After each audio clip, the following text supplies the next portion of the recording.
estamos aqui junto também com Kátia e Maria Isabel, né?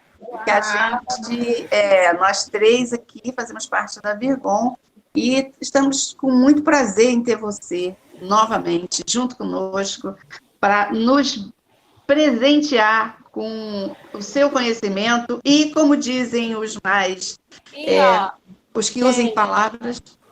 O pessoal está falando que está sem som, está sem áudio. Ué, não está ouvindo no YouTube. Não consegue ouvir ninguém? Já recebemos mensagens aqui no YouTube dizendo... voltou. Disseram agora que voltou. Tá, então vamos lá. Então, eu não sei até onde vocês ouviram, porque, mais uma vez, a tecnologia nos traz, assim, grandes surpresas, né? Dentro dessa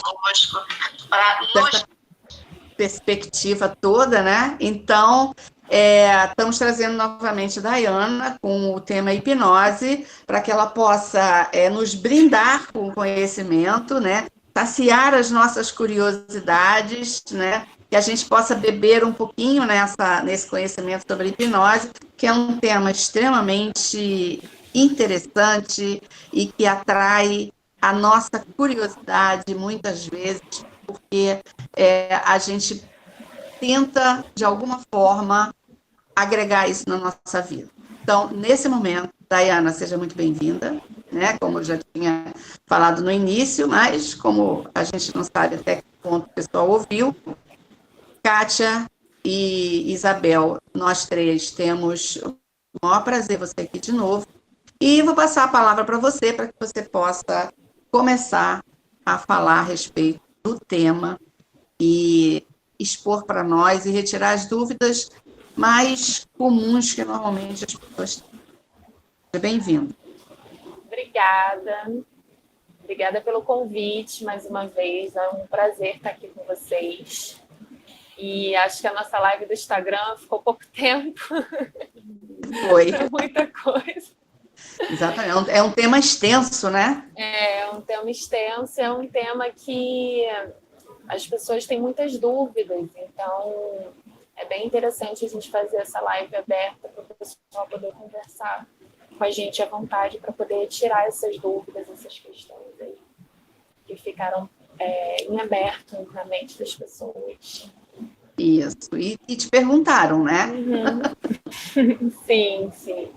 E assim, é interessante porque naquela live a gente já tirou, a gente pautou algumas coisas, desmistificamos algumas coisas, alguns detalhes relacionados à hipnose, mas mesmo assim algumas pessoas entraram em contato comigo para poder tirar umas outras dúvidas que também tinham relação com os mitos.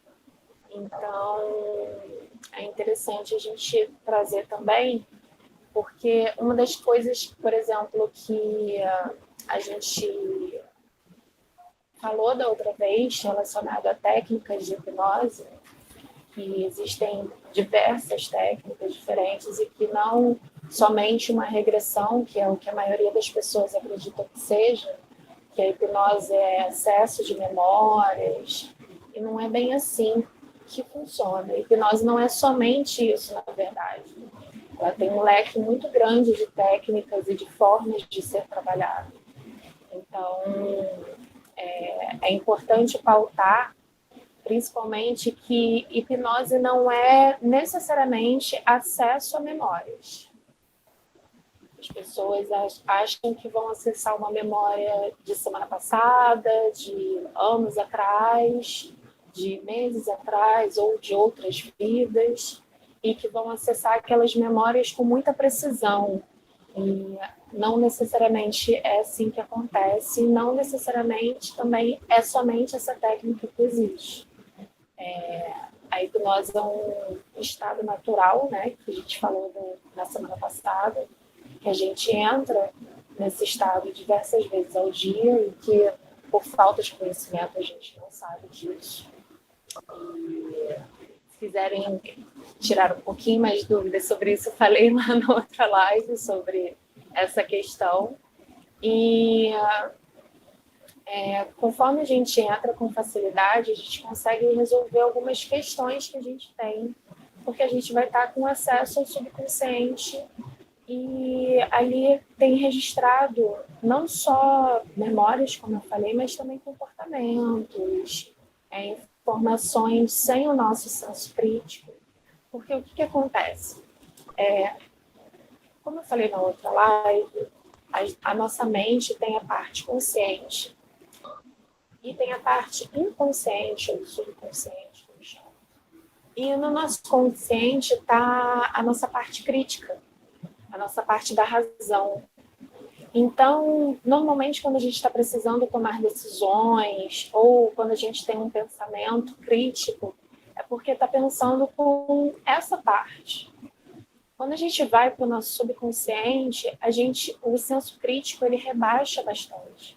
Então, a gente consegue ter uma informação mais limpa até sobre a gente mesmo, até sobre o nosso modo de ver a vida, até mesmo sobre as crenças que a gente falou na 15 dias atrás, na última live, que é uma coisa que eu gostaria também de pautar para poder explicar um pouco mais para o pessoal relacionado a crenças.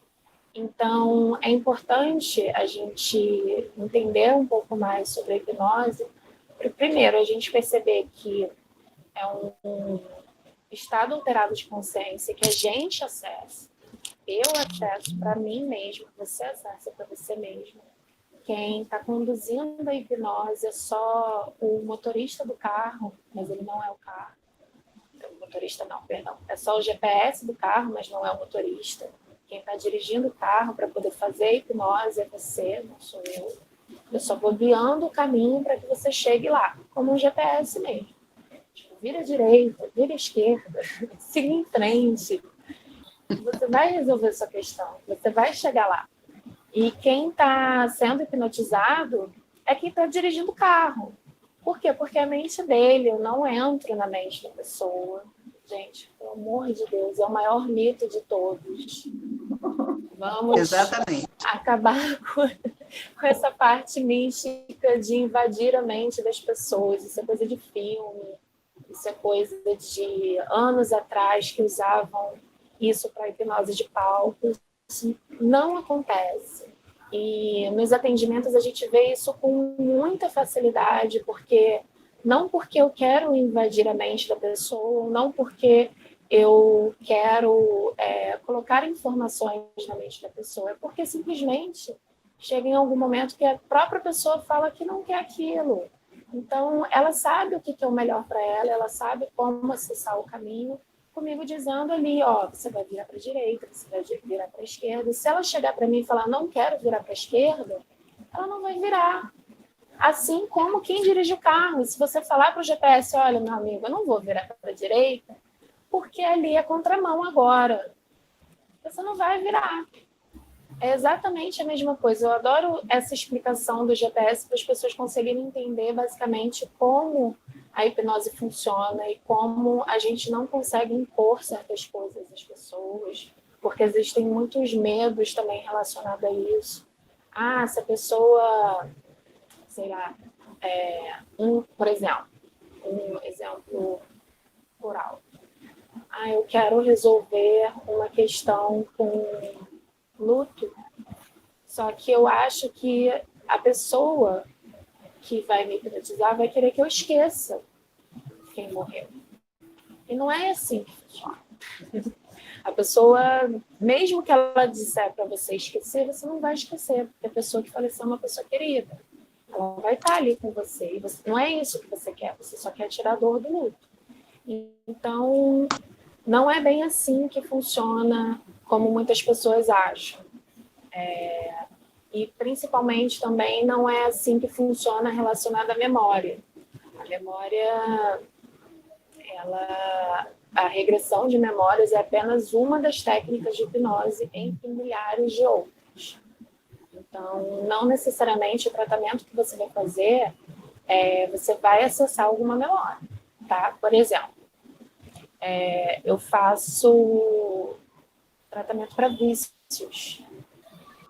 Em vícios, a gente não acessa a memória.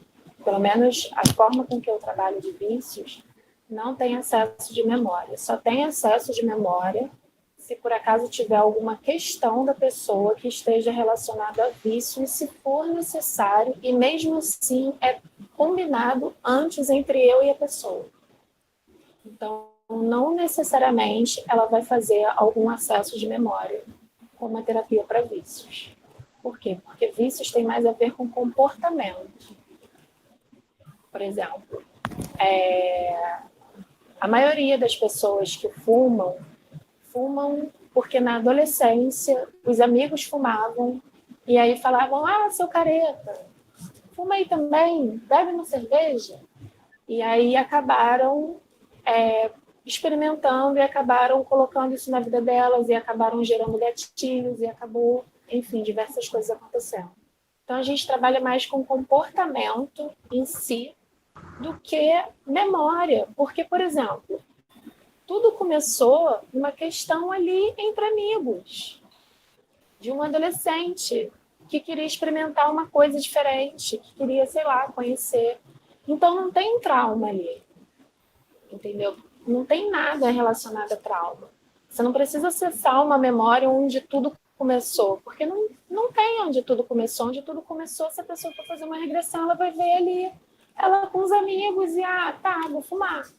Vou experimentar. Sempre tive curiosidade, entende? Então, não necessariamente tem essa questão de regressão, tá? E acesso de memórias também não necessariamente acontece em todas as terapias. São terapias específicas, são casos específicos. As sessões normalmente não são iguais de uma pessoa para outra. Os métodos não são iguais. Metáforas, que a gente usa muito metáfora para a pessoa entender o processo dela, normalmente não são iguais, são específicas para cada pessoa, conforme o que ela está trazendo para a gente, conforme as questões que ela está trazendo. E uma coisa que é bem interessante hoje, a Isabel que a gente até estava conversando essa semana, porque a Isabel é psicóloga. Cheio de dúvidas. E, gente, eu não sou psicóloga. O psicólogo faz um tratamento e a gente, com hipnose, faz para complementar o tratamento do psicólogo. A gente não é psicólogo, são coisas diferentes. O psicólogo, ele pode complementar a hipnose no trabalho dele, sim, mas eu, Daiana, não sou psicóloga. Pelo amor de Eu gostaria depois de fazer algumas perguntas para você, para eu entender como é que são as técnicas. Daiana, olha só, nós já temos algumas perguntas aqui. Como você quer fazer? Você quer falar e no final você responde as perguntas, ou você quer ir respondendo aos poucos as perguntas?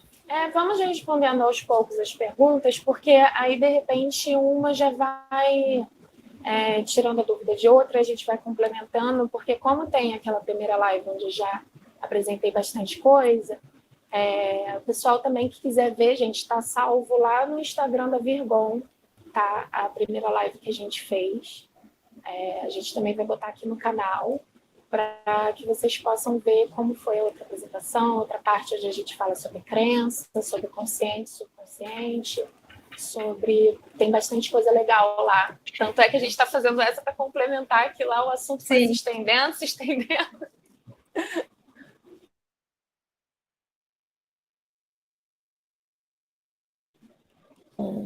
Toda a Virgon junta aqui, né? Nós três estamos juntas hoje, então isso é muito bom. O Misael, ele está perguntando o seguinte: liberdade terapêutica deixando mais claramente impermanente e impertinente. Não entendi a pergunta dele. O André Garcia está perguntando se ressignificar este momento inicial do vício resolve o vício?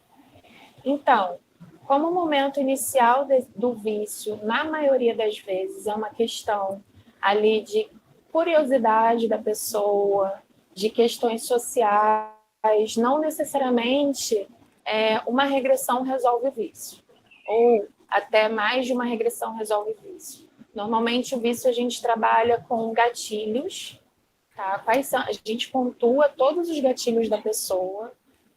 O que são gatilhos? São momentos, objetos, sabores, coisas que despertem uma memória ou uma vontade. Nesse caso do vício, é algo que desperta a vontade da pessoa fumar, ou beber, ou qualquer outro tipo de vício. Por exemplo, quem fuma normalmente associa o café ao cigarro. Isso é um gatilho. Então, esse gatilho ele é trabalhado. Através da técnica de hipnose, a gente trabalha esse gatilho, a gente trabalha outros gatilhos também, conforme o dia da pessoa vai se desenvolvendo. E a gente trabalha principalmente no vício também a ansiedade, porque a ansiedade caminha lado a lado com o vício. Então, por exemplo, os vícios também a gente trabalha muito questão de quebrar crenças. A crença provavelmente vai estar em 99,9% das sessões comigo. Porque existem crenças de diversos assuntos, de diversas coisas, e na parte do vício a gente trabalha muito para desmistificar muitas crenças que a gente tem enraizado. Por exemplo, no cigarro, as pessoas têm uma crença de que o cigarro acalma. E, na verdade, existem diversas pesquisas que mostram que o tabaco não acalma. O tabaco, pelo contrário, ele libera adrenalina no seu corpo, ele dá taquicardia, ele dá diversas reações no seu corpo totalmente diferentes de acalmar. O que te acalma, na verdade, é o trago. E o trago nada mais do que você respirar. Se você prestar atenção, se você pegar um cigarro falso e você simular um trago, você está simplesmente respirando. Então, o que te acalma é o fato de você tragar, não o tabaco, não o cigarro. Então, isso tudo a gente conversa com a pessoa, explica, e durante o processo da hipnose a gente também demonstra isso para a pessoa, para que ela entenda que esse mito já foi comprovado, já foi derrubado aí. Que É interessante, Daiana, deixa eu te fazer uma pergunta. Uhum. A gente, antigamente, né, a gente via na televisão, a gente via em mídias, em qualquer lugar que, falando do cigarro, que o cigarro ele estava associado a você ser alguém, né? Então, apareciam aquelas fotos maravilhosas, de vidas maravilhosas associadas ao cigarro, né? Aos poucos, eles foram desmistificando isso, né, com várias campanhas que foram feitas, justamente porque isso já tem bastante tempo. Naquela época existia uma espécie de mensagem dizendo que para você utilizar, se você utilizasse aquilo, você seria uma pessoa daquele tipo que estava mostrando ali, né? Então, isso é muito interessante, porque quando eu comecei a me interessar por esse assunto, foi justamente porque eu comecei a ver esse tipo de mensagem, né? Dessa forma, como a gente, como entra para nós. Então, assim, esse gatilho, né? Ele pode estar inserido no teu contexto de vida referente à tua autoestima, à tua autoconfiança, né? E que são a base do autoconhecimento, né? Para você aprimorar, você vai ter que trabalhar nesse processo também. Então, toda vez que você tem um gatilho desse, isso pode estar sendo direcionado a esse autoconhecimento para que você possa quebrar, como você falou, essa relação, né? Sim, e quando as pessoas têm a doença da compulsão, como é que isso fica dentro da hipnose, né? Dentro desse trabalho terapêutico? A compulsão é basicamente o mesmo trabalho também do vício, porque a compulsão e o vício andam lado a lado, né? Então, é basicamente a mesma coisa. O processo de gatilhos também, só que os gatilhos vão ser diferentes. E toda a questão das crenças enraizadas na pessoa. Foi interessante você ter falado sobre essa questão social que tem. É uma questão que ainda está enraizada em muitas pessoas. Sim. Por exemplo, eu fui fazer o tratamento de uma pessoa para vício de cigarro, onde na metade do tratamento ela desistiu, porque assim, existe uma coisa que eu também quero mostrar muito importante, é que não existe milagre, tá? Tudo tem todo um comprometimento da pessoa, principalmente nessa questão de vícios. Existe todo um processo de compromisso da pessoa de querer realmente mudar a vida dela. Então, a hipnose não vai ser algo que a gente vai estalar os dedos e o vício vai sumir. Não é assim que funciona. A gente tem toda uma conversa onde eu mostro isso para a pessoa antes. E nessa questão social, eu fui fazer um trabalho com uma pessoa onde ela desistiu na metade, porque ela falou para mim, olha, eu descobri que eu gosto de fumar.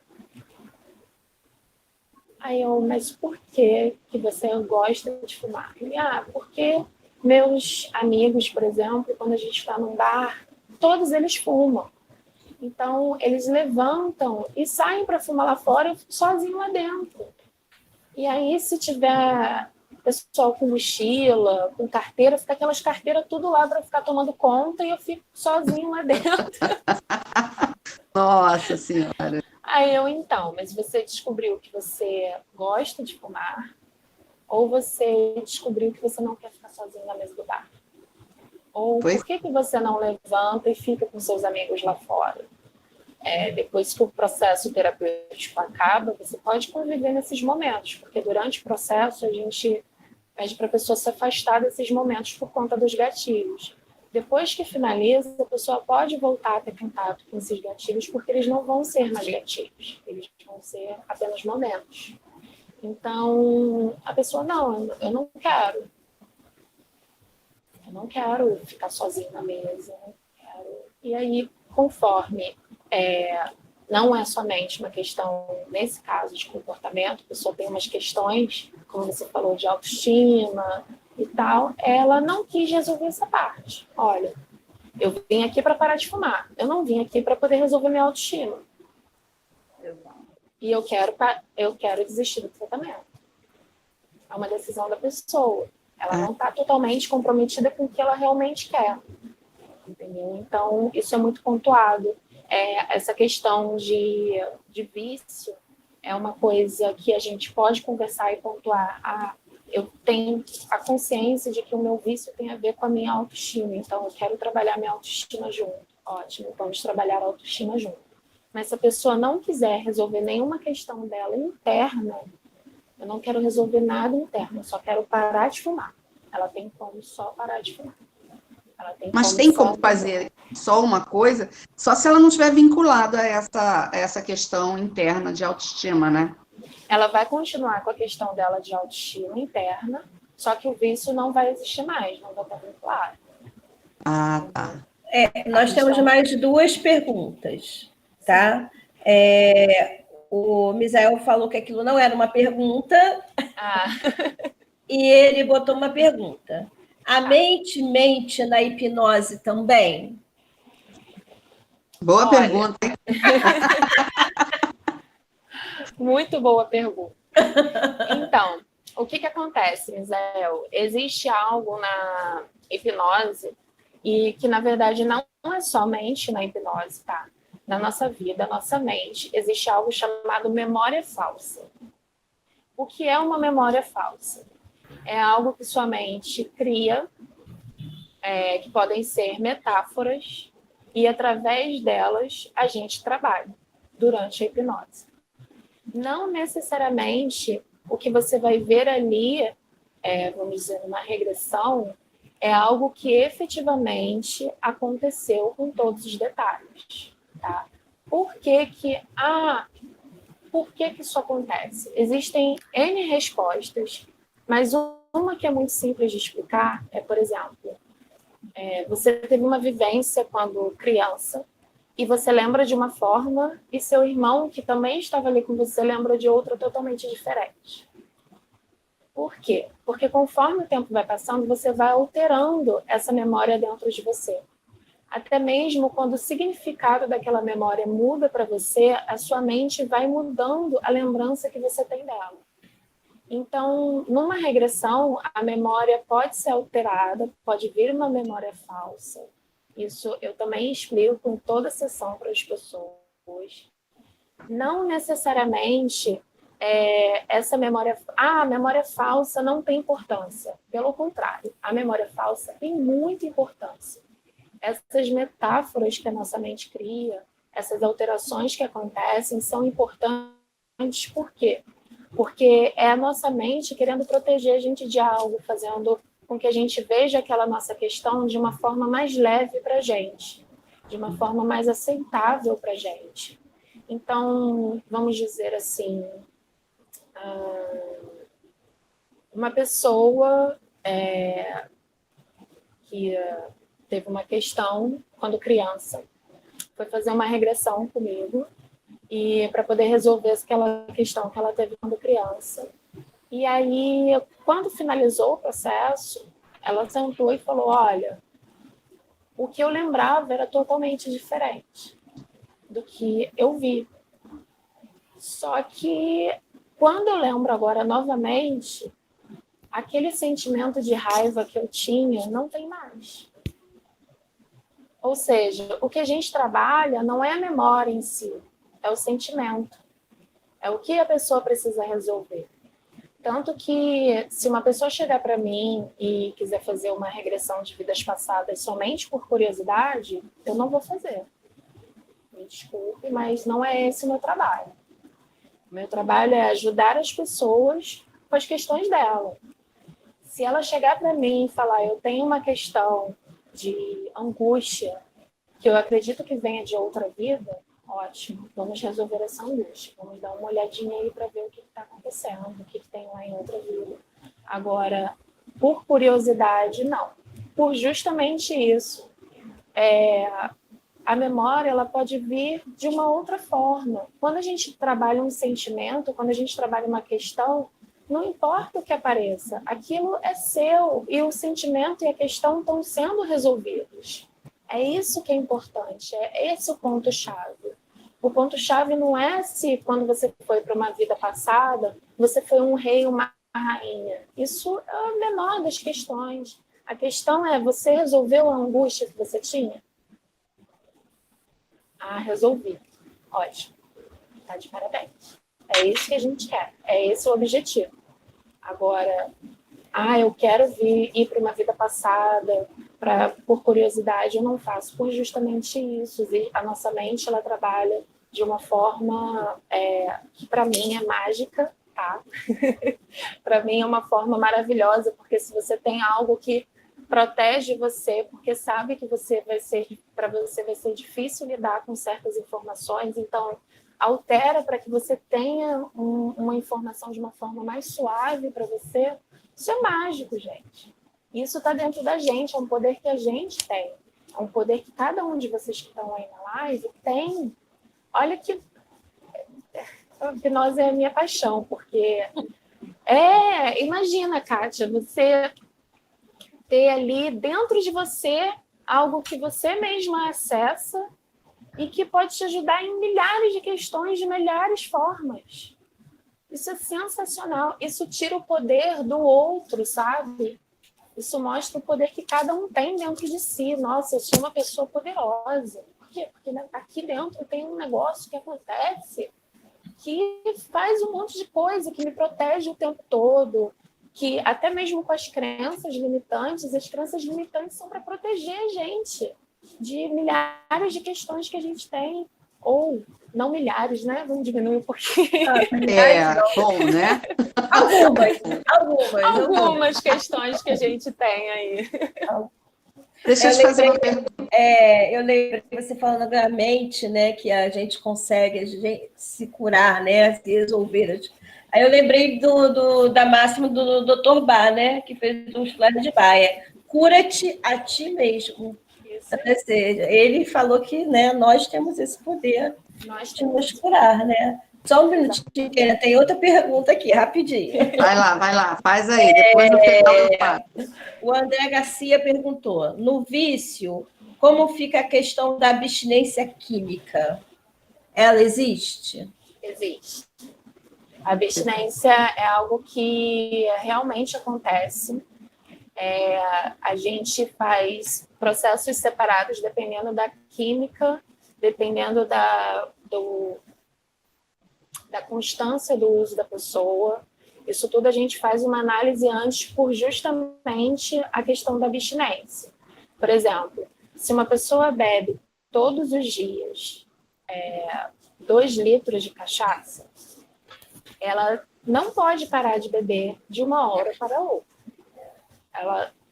Ou ela fica invicto de que ela quer realmente aquilo para a vida dela e passa por toda essa abstinência, que ele pode fazer isso, ele vai ter que ser extremamente forte, mas ele pode fazer isso.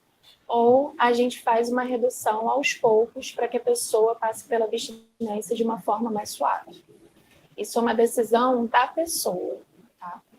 E nesse processo de abstinência, normalmente tem questões de recaída, que é o que a gente conversa muito com a pessoa. O tratamento do vício, eu tenho um contato constante com a pessoa que está fazendo o tratamento, por justamente as questões de recaída, a questão de amizades, mas a abstinência, por exemplo, no tabaco, no cigarro, a gente faz uma análise de qual marca de cigarro a pessoa fuma, qual é o nível de tabaco que tem, para ver se a pessoa vai precisar ou tomar algum suplemento para poder ajudar ela nesse processo, ou para ela poder parar aos poucos. Ela coloca uma data, a gente faz uma programação para essa data. Eu vou parar daqui a 2 meses. Então, ela começa a beber, por exemplo, para parar de beber. O que é beber para parar de beber? Hoje eu vou tomar 1 dose para eu poder parar de beber, só para poder, para o meu organismo se acostumar com essa quantidade menor. Hoje eu vou fumar a metade de um cigarro para eu poder parar de fumar. E a metade de um cigarro, gente, é metade mesmo. Eu mando cortar cigarro por cigarro. É muito engraçado a pessoa com um toquinho de cigarro fumando. Só para a pessoa passar por esse período de abstinência de uma forma mais tranquila. Eu posso parar? Hoje é o meu último dia? Pode. Aí eu mostro para ela se, por acaso, ela tem uma probabilidade de ter uma abstinência ou não. Porque também existem pessoas que não têm abstinência nenhuma, por mais que tenham o consumo excessivo de alguma química. Existem pessoas, inclusive, que fazem uso de substâncias químicas extremamente fortes e que ninguém tem conhecimento, que ela não demonstra. Tem pessoas que bebem todos os dias e que, se não contar para ninguém, ninguém fica sabendo. Eu tenho um amigo que ele bebe 12 latões todos os dias. Todos os dias. E ele não aparenta ser alcoolista. Ele não tem aparência nenhuma. E assim, isso todos os dias comuns. Porque sexta, sábado, quinta, sexta, sábado e domingo não são dias comuns. São dias onde a quantidade aí aumenta muito para ele. Então, e ele não aparenta. Você senta com ele, conversa normalmente. E se ele beber os 12 latões e escovar os dentes e tirar o cheiro do álcool e ir para encontrar com você, você não percebe que ele tomou os 12 latões.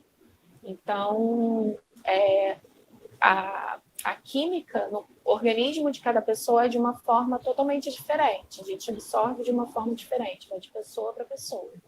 Tá? Então, a abstinência é a mesma coisa, vai de pessoa para pessoa e a gente faz essa análise. No caso de vício, a gente faz um encontro semanal para não estender esse período distante de uma sessão para outra, para justamente a gente ter esse acompanhamento também de como está sendo, como é no dia a dia, o que mudou na rotina. A partir dessa semana eu voltei a trabalhar, por exemplo, a quarentena acabou para mim, eu voltei a trabalhar e a vontade de fumar está sendo maior. por causa das questões do meu trabalho. Então, isso tudo a gente vai fazendo com mais frequência. Na parte do vício, o contato é bem maior com a pessoa também, para a gente pontuar essas questões. Tem mais alguma pergunta? Tem mais? Tem. A hipnose também atua no lado emocional afetivo? Sim, muito. A pergunta é do Rogério. Ele está fazendo essa pergunta se também pode trabalhar a questão emocional afetiva. Sim. Por exemplo, questões de relacionamento. Se a pessoa teve um relacionamento ruim, ou se teve uma vivência com os pais de um relacionamento ruim, de um relacionamento abusivo, ela normalmente vai ter uma dificuldade maior para poder se abrir para outro relacionamento. Então, a gente consegue trabalhar com hipnose para poder a pessoa conseguir se abrir, né, para as novas possibilidades, para viver um amor de verdade. Então, sim, a gente consegue analisar quais eram as questões que fizeram a pessoa se fechar e ir nessas questões para que ela possa se abrir novamente. Acabou, por enquanto acabou, pode falar, que acabou as perguntas. Então, eu queria só pontuar e ver o que você diz em relação à hipnose da síndrome da Poliana. Síndrome da Poliana, fala para mim o que é síndrome da Poliana, que síndrome eu da Poliana com outro nome. Pode ser. Síndrome da Poliana é um nome muito antigo. Pode ser que você não conheça. Pode ter mudado. Pode ter mudado. Síndrome da Poliana é aquela pessoa que está passando por um processo de vida bastante duro e somente vê o lado positivo. Tipo assim, mora na rua, mas está chovendo muito. E aí a pessoa diz assim, tá chovendo muito, mas é bom porque assim eu tomo um banho, né? Quer dizer, a pessoa mora na rua, está ficando completamente molhada, não tem onde trocar de roupa, não tem onde se abrigar, e aí olha e diz assim, não, mas tá bom, porque afinal de contas eu estou aproveitando para tomar um banho, né? Essa é a síndrome da Poliana. A Poliana, por que Poliana, né? Foi uma história muito antiga, que foi colocada num livro, que a Poliana era aquela pessoa que só via as desgraças que aconteciam com ela sobre um aspecto positivo, mas ela só via dessa forma, né? Então, assim, pelo que você está falando, a minha impressão é que a síndrome da Poliana é uma grande defesa que a pessoa tem, né? Para poder superar, ou para superar não é superar, que ela não supera, para ela poder ultrapassar aquela fase que ela está tendo sem protegendo o seu emocional. Quer dizer, eu acho, né? Não sei. Como é que isso é visto? Você já pegou, já tratou pessoas assim, já pegou casos assim, de que a pessoa tem essa característica e a partir daí ela passa a procura realmente um tratamento, porque ela não consegue se relacionar com essas coisas negativas, porque as coisas negativas, no meu entender, elas são excelentes como desafio, né? Então, o que você acha? Então, na parte da hipnose tem como a gente trabalhar muito essa questão, porque assim, realmente acontece da pessoa fazer muito para ela poder se proteger.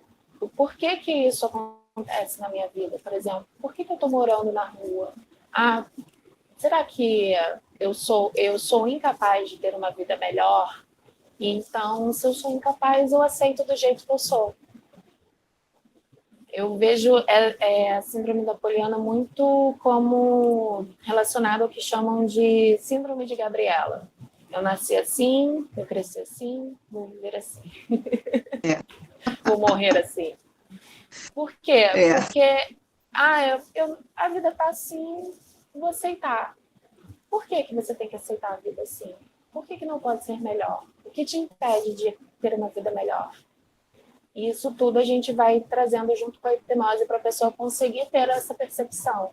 Porque conforme na hipnose a gente abaixa a parte crítica da pessoa, a parte crítica não sai dali, ela está ali, mas rebaixado, né, numa porcentagem bem menor, ela consegue ver melhor o que está dentro do subconsciente dela, que impede ela de ter uma vida melhor. Poxa, eu vivo aqui debaixo da ponte, está chovendo, por que eu não poderia estar numa casa confortável e quentinha nesse momento? O que me impede de estar nessa casa confortável e quentinha? Eu não sou capaz de conseguir? Ou uma casa confortável me lembra a casa onde eu vivia, conflituosa com os meus pais, então eu prefiro estar aqui do que estar numa casa confortável mais conflituosa. Então, isso tudo a gente vai trazendo para a pessoa para ela poder conseguir enxergar o que realmente acontece lá dentro, do que realmente protege ela. Entendeu? Que podem ser N questões. Aqui eu estou chutando algumas possibilidades. Sim, mas claro. podem ser várias questões. Okay. Daiana, também quero perguntar. Pode perguntar. Você explicou sobre o vício, né, a forma de condução desse trabalho, a forma como você vai de encontro, vai tendo que trabalhar algumas crenças, né, algumas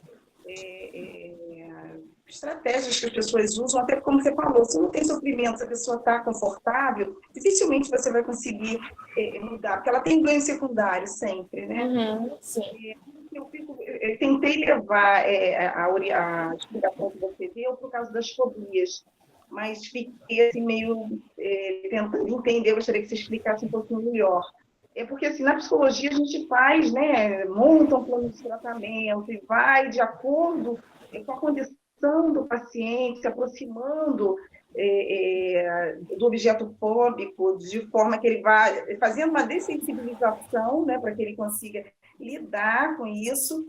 E na técnica da hipnose, como você age direto no subconsciente, você deve ter uma técnica mais focal, mas que não tem como imediato você chegar né? Que não tenha como, tipo assim, não em uma sessão você conseguir fazer isso. Como é que é essa técnica? Então, a técnica de fobia, na verdade, é da mesma forma que da psicologia. É de sensibilização.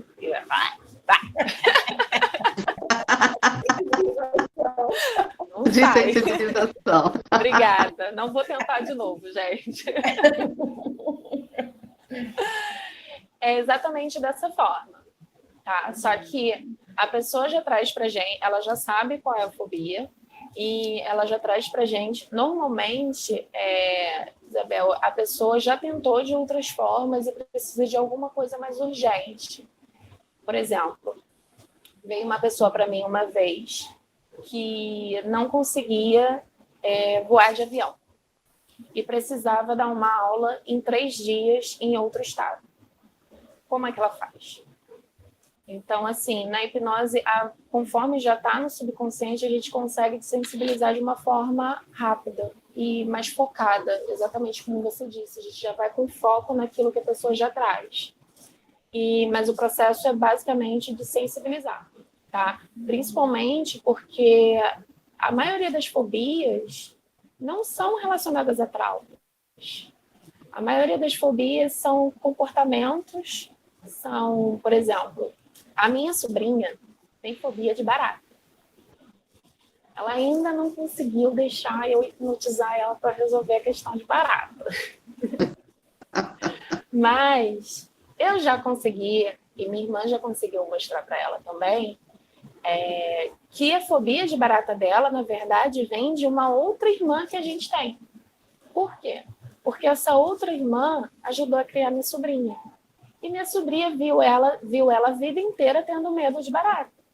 Então, cada vez que ela pequena via a minha irmã gritando quando via uma barata, ela gritava também. Porque se aquilo tá dando medo em um adulto, por que não vai me dar medo também?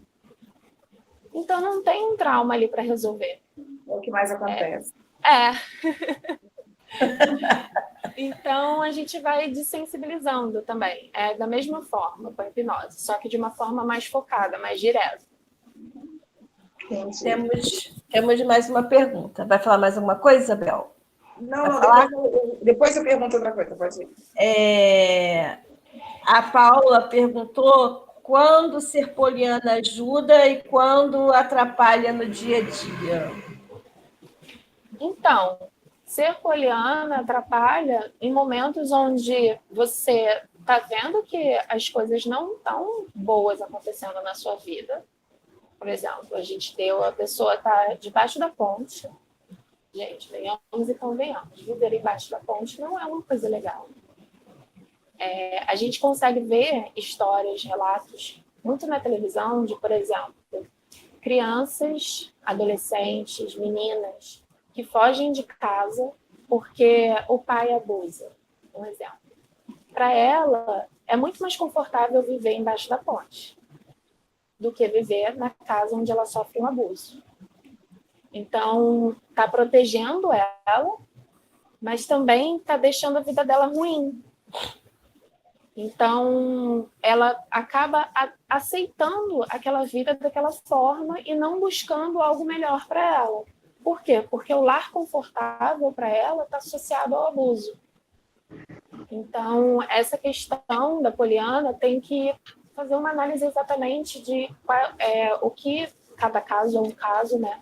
Aqui a gente está dando somente um exemplo, mas tem que ver exatamente cada caso que realmente a protege e o que realmente atrapalha e o que realmente ajuda. Nesse caso da menina, ajuda ela a fugir do abuso, mas atrapalha ela de ter uma vida confortável, de ter uma vida melhor. Então, Porque é diferente, a síndrome da poliana é diferente da resiliência, né? A resiliência é a capacidade que a pessoa tem de superar determinados processos da vida dela, né? Porém, tem a síndrome da poliana. Ela, no exemplo que você deu, pelo meu entendimento, ela sai, né? E ela está ali debaixo da ponte, porque ela prefere ficar embaixo da ponte do que num lar abusivo, né? Mas ela é resiliente, consegue superar estar debaixo da ponte, porém ela não tem ela consegue ultrapassar aquela situação buscando coisas melhores para ela, né? Então ela não, a resiliência não deixa a pessoa simplesmente sucumbir àquilo ali, né? Mas permite com que ela corra atrás, como você está dizendo, né? São coisas completamente diferentes uma da outra, né? Perdão, eu estou misturando aí as coisas. Eu acho que a síndrome da poliana é como se fosse uma fuga, né? A pessoa não quer enxergar os problemas da vida, então ela prefere realmente dizer que aquele problema não existe, né? É diferente de você enfrentar o problema e saber que você vai tentar resolvê-lo. Tipo, nós estamos passando um problema difícil agora, mas nós vamos tomar uma iniciativa, vamos mudar a conduta e vamos resolver. Ou então, estamos vendo o problema, mas o problema é bom, porque a gente está apanhando, apanhar é bom, né? É tão bom levar um monte de... Força a musculatura, né? É bom, a gente... Ai, que horror! É dessa maneira que eu vejo a síndrome da poliana. E assim, Entendi. Eu conheço pessoas assim, né? Eu conheço pessoas que a coisa está muito ruim, mas muito ruim, de agressões verbais, a coisa está desmoronando e a pessoa está. Você está vendo coisa onde não existe. A coisa Ou está então, muito boa. ou então dizendo assim, não podia ser pior. Podia ser pior, é verdade. Esse então é a pior frase. Podia ser pior, é verdade. Podia ser pior, é muito pior. Sim. Podia ser pior. A gente podia estar em outro plano, né? Podia ser pior. Tem razão, podia ser pior. Então, aí no caso dessa pessoa, no caso que a gente está expondo, dessa adolescente que está morando embaixo da ponte, ela aceitando toda essa vivência dela e resolvendo ficar ali e não procurar algo melhor, no caso, ela não se torna essa síndrome, essa resiliência numa síndrome da poliana? Ela Acredito. aceitando toda aquela vida dela e resolvendo ficar somente ali. E mesmo que chova, como você deu de exemplo, ela, tá bom, aqui que eu vou ficar. Né? Responde aí, Isabel. Vai lá. Eu vejo como escolha, né? O que para uns é ruim, para outros não. Eu posso estar debaixo de um ponto, mas eu tenho liberdade de falar, de exercer, de fazer o que eu quero. Então, até onde tem sofrimento, né? Tem sofrimento ao nosso ponto de vista, como você falou, vou largar uma cama para dormir na rua, né? Nem todos estão ali por escolhas, né? E sim, de vida. Sim, mas muitas pessoas, para não sofrer o que passavam, né, em determinados momentos, preferiram ir para a rua, foi uma escolha. E muitos acostumaram a essa vida. Né? Muitas ajudas são realizadas, depois a pessoa acaba para lá novamente. Né? Depois faz um trabalho danado de voltar para a sociedade, arrumar trabalho, prepara essa pessoa toda, dá uma condição mais humana para ele, mais digna, e de repente ele larga tudo e volta para lá. Então, assim, e aí tem a questão psicológica também, algumas coisas que teriam que ser trabalhadas. Como você falou, né, Isabel, eu ganho, né? O que eu ganho com isso, né? O que eu ganho e para mim é melhor que seja assim. Tem uma outra pergunta. Hoje está danada.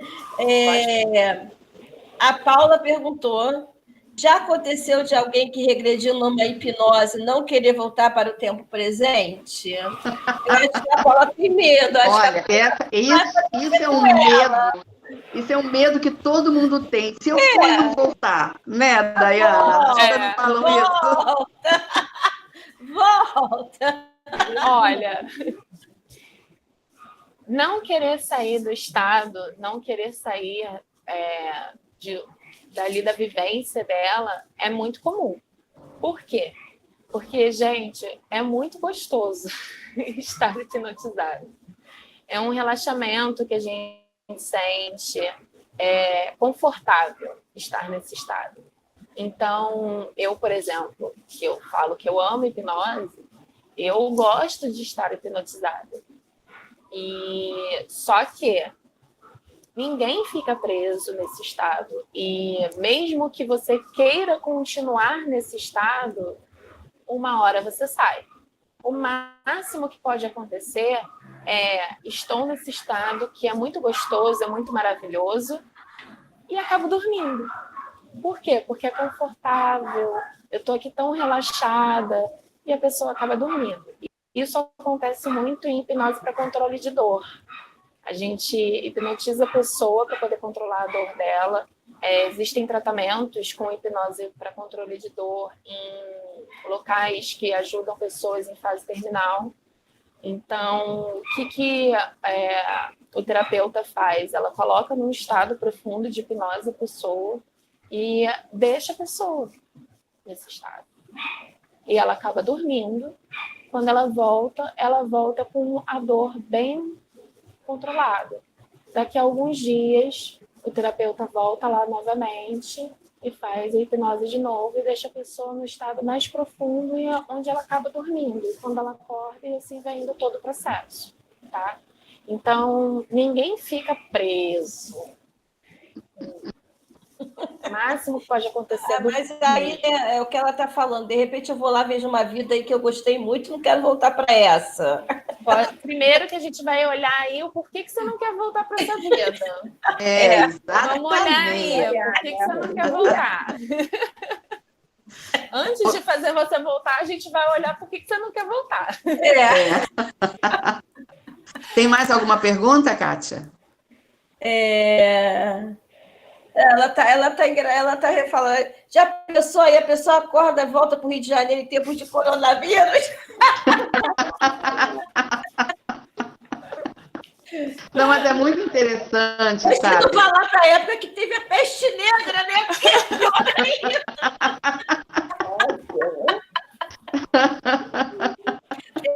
Eu não lembro desse dia, eu precisava estava nessa encarnação lá da peste negra, pelo amor de Deus.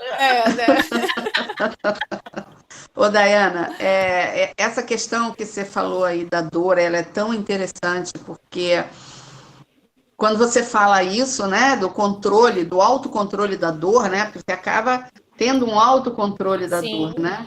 É muito interessante porque me remete ao nosso poder mental, né? Porque eu posso falar por mim, o meu nível de dor, meu limiar de dor é muito alto. E isso é bom e é ruim. É bom porque é quando eu sinto pouca dor. Mas é ruim porque se alguma coisa, a dor é um alerta, por exemplo, uma dor de uma doença é um alerta, né? Sim. Se você só sente dor quando a coisa estiver muito ruim, então isso já é o lado negativo desse autocontrole da dor, né? E aí eu acho interessante porque até que ponto a gente não conhece a nossa mente para que a gente possa entender que a gente não modulou, não teve assim a percepção de ter modulado, por exemplo, a dor, ter modulado o sentimento, ter modulado a questão que a gente levantou, né, de que podia ser pior, né, e o poder de mente que a gente tem, e aí remete a toda essa questão que hoje em dia a física quântica está falando, que hoje em dia todo mundo está falando, e aí, assim, tocando no ponto nevrálgico, né, de todas as nossas lives, é mostrar que, sim, nós temos o poder de se conhecer, de se aprimorar, de se trabalhar, de trazer para si mesmo esse conhecimento que passa porque passa por você, está na sua mente, está intrínseco a você, né? Sim. O que possivelmente você faz é um bloqueio, como você falou em bloqueios da outra vez, né? Um bloqueio de acessar isso, né? Então, eu acho muito interessante, assim, que traz para a gente vamos dizer assim, uma potência do que é o ser humano ou do que pode vir a ser o ser humano se ele tiver traçado uma vida ou um caminho de bem maior, né? Do Sim. bem maior, seja ele de que instância for, né? E assim, te pergunto, qual foi, ou se você teve ou não, né? O caso mais intrigante ou mais assim, estimulante de você entender essa potência mental, né? Dessa pessoa, de uma pessoa que tivesse trazido isso de uma forma muito forte. Né? E associada a essa pergunta, se alguma vez você não teve controle de uma situação dessa por conta dessa pessoa trazer essa potência, né? Ou despertar uma potência que talvez nem ela conheça, né? Então, eu vou aproveitar e fazer um relato referente a controle de dor, que para mim, assim, foi uma experiência sensacional, porque na terapia do controle de dor, a gente não é simplesmente uma pessoa chegar para mim e falar, estou com dor de cabeça há 30 dias e preciso fazer alguma coisa para essa dor de cabeça passar, tá? A gente tem que ter muito cuidado e tem que ter muita cautela no controle de dor. Porque uma pessoa que está com 30 dias com uma enxaqueca, com uma dor de cabeça, alguma coisa tem.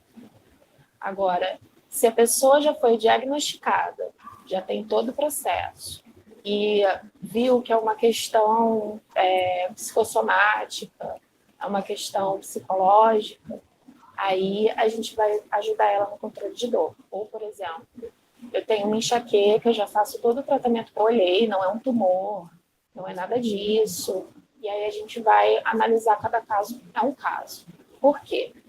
Como você falou, a dor está mostrando que tem alguma coisa ali. Então, se uma pessoa tem uma dor de cabeça há 30 dias e for um tumor, e a gente for fazer um trabalho para poder tirar a dor de cabeça, o sintoma do tumor era dor de cabeça. E aí? Então, a gente tem que ter muita responsabilidade nessa parte de controle de dor, tá? Até mesmo quando eu ensino hipnose para controle de dor, eu explico todo esse processo para a pessoa, para que ela entenda que o corpo dela está dando algum sinal de alguma coisa. Então, ela tem que ser responsável com ela mesma. Isso é muito importante, gente. Não é brincadeira, não. A gente tem que ser responsável. Então, um caso de controle de dor que eu tenho, que é bem interessante, que eu achei, assim, fantástico, que me deixou bem impressionada, é uma menina que ela convulsiona desde os 3 anos de idade, e ela já estava com 18 anos, e ela, desde os 11, tinha uma dor de cabeça constante. E ela já tinha feito o diagnóstico, todo o processo, todo o tratamento, tudo direitinho, mas a dor de cabeça não passava, de jeito nenhum. Ela, Daiane, às vezes é mais forte, às vezes é menos forte, mas ela está todos os dias comigo. O remédio que eu tomo de tarja preta não é suficiente. E ela é uma pessoa epilética e aí, como faz, né? Porque ela já tinha sido diagnosticada com epilepsia, a dor de cabeça foi um sintoma, um dos sintomas, mas como ela já foi diagnosticada, ela não precisava mais sentir aquela dor de cabeça constante. Ela já toma os remédios para epilepsia, ela já toma tudo direitinho, todo o medicamento dela. Então, o médico, tanto é que o médico dava um remédio só para dor de cabeça, de tarja preta, para dor, né, de tarja preta, que não resolvia o problema dela. E ela veio me pedir ajuda e, assim, foi sensacional, porque em 5 minutos a dor de cabeça sumiu. Nossa! E eu ensinei para ela a técnica, porque é aquele negócio, né? O poder é seu.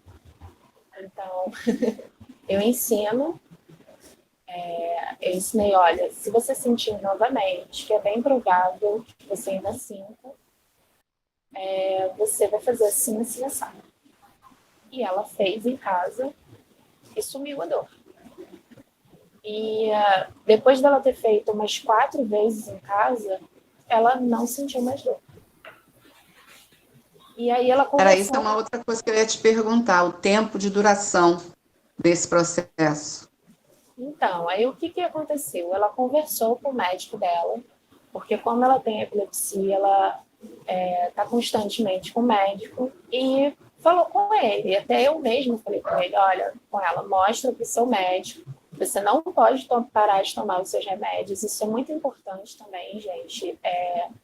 Nenhum terapeuta pode tirar a sua medicação, pelo amor de Deus.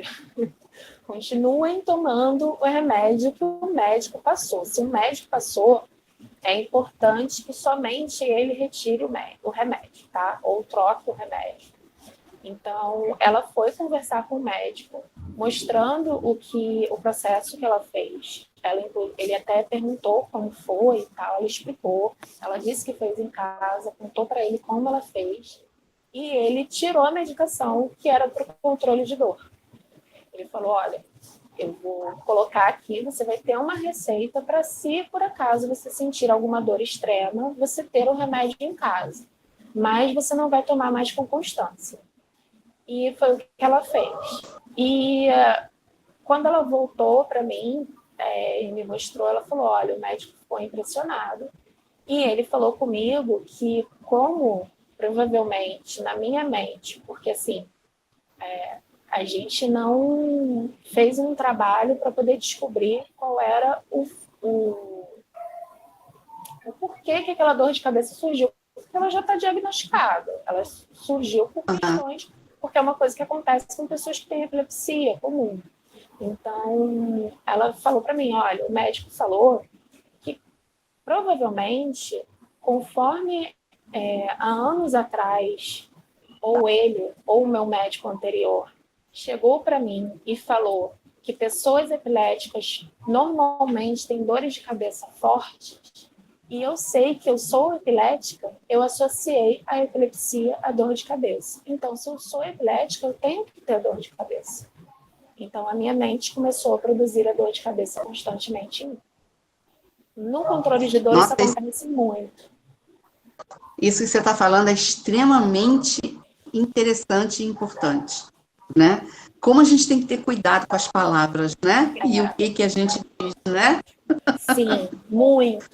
Assim, o Dave Elman, que é o cara que disseminou a hipnose, que ele não era terapeuta, era apenas uma pessoa que conhecia muito de hipnose, conhecia muito de sugestão e ensinou os psicólogos, ensinou os médicos. Ele pontuava muito isso. Saiba como falar com as pessoas, principalmente para os médicos. Se você chegar para uma pessoa e falar, se um enfermeiro, vamos lá, um enfermeiro olhar para você, olha, vou tirar seu sangue, vai doer, hein? Se segura. É claro que você vai sentir dor. Já começa a gritar, né? Já começa a pedir socorro, já começa a gritar enlouquecidamente. Meninas, a gente precisa começar a encerrar, que já são 20 para as 10. Ai, meu Deus! Exatamente. A gente precisa encerrar, talvez... Gente, acho que vamos ter que ter uma terceira live com a Dayana. Eu acho que a gente podia colocar nessa terceira live um Theta Healing também. Eu acho que a gente poderia. Vamos. Isso é ótimo. Não é? A gente pode colocar outras técnicas terapêuticas, né? No sentido das práticas integrativas e complementares, que são bastante importantes e interessantes nesse processo, né? A gente viu hoje o quanto isso é importante, né? Para você alcançar o seu autoconhecimento. Muito bom. Gente, a Dayana vai depois deixar aí o contato dela, caso vocês queiram entrar em contato, né? Para fazer algum tratamento de hipnose. Paula, não precisa ficar nervosa, que você vai voltar, não tem jeito. Vai ter que encarar o coronavírus. Não adianta. E fica tranquila que eu vou perguntar por que você não quer voltar. Pois é. Então, a gente vai ter que ir se despedindo, gente. Já são quase 10 horas da noite. Então, vou começar a me despedir. Dayana, muito obrigada. Obrigada pela sua presença, pelo seu conhecimento.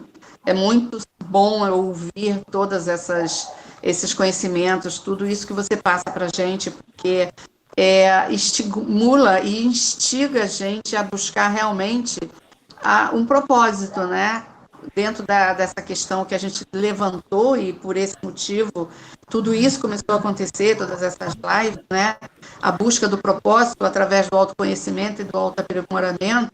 E você, nessas 2 lives, abriu um leque de possibilidades também, né? Se associou, na verdade, a um leque de possibilidades de uma forma bastante intrigante, e as pessoas têm muita curiosidade, né, para saber em relação à hipnose, e muito importante saber que o hipnoterapeuta, ele não domina o hipnotizado, né? Ele não tem esse domínio. Ele simplesmente está direcionando aquela pessoa para encontrar o foco do seu problema, né? Então, porque eu vejo assim muitas vezes as pessoas dizendo que ela não consigo saber qual é o meu propósito. Eu não sei o que eu quero da vida. Eu não sei, eu me conhecer? Não sei. Enche-se de argumentos em decorrência de tudo isso que a gente conversou nessa live, né?